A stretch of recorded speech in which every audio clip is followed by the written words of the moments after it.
die dag toe die Here met my gesels het oor It Matters to Know, was die boodskap wat in my hart gelos het om 'n plek te skep waar mense die fynere nuances van sy woord kan leer ken.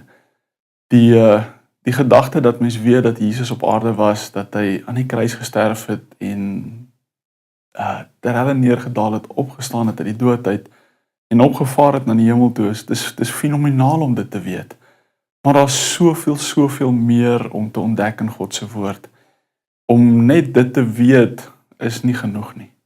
Om te verstaan, om op 'n plek geplaas te word waar jy regtig ware verhouding kan hê met God se woord.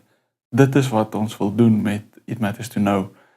Om op 'n plek te wees waar iemand se woordkennis gestimuleer word, sodat hy self 'n liefde vir God se woord het ontwikkel, ontdek, is wat ons uiteindelik wil regkry. So, alhoewel dit sê dit is 'n Bybelskool, is die uiteinde van die gesprek nie dat jy gaan afstudeer en 'n sertifikaat kan kry wat kan maak dat iemand jou beroep nie, maar dat wanneer jy deur die materiaal werk, jy 'n sukses in die lewe kan wees.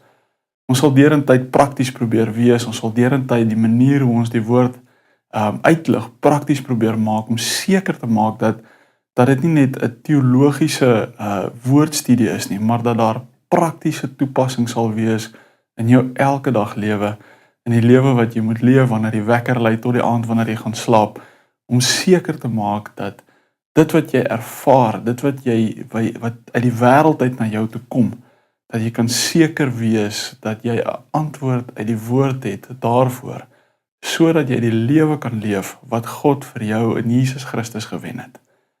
So, It Matters to Know gaan oor die nuances in God se woord, om seker te maak dat jy liefde vir hom ontwikkel.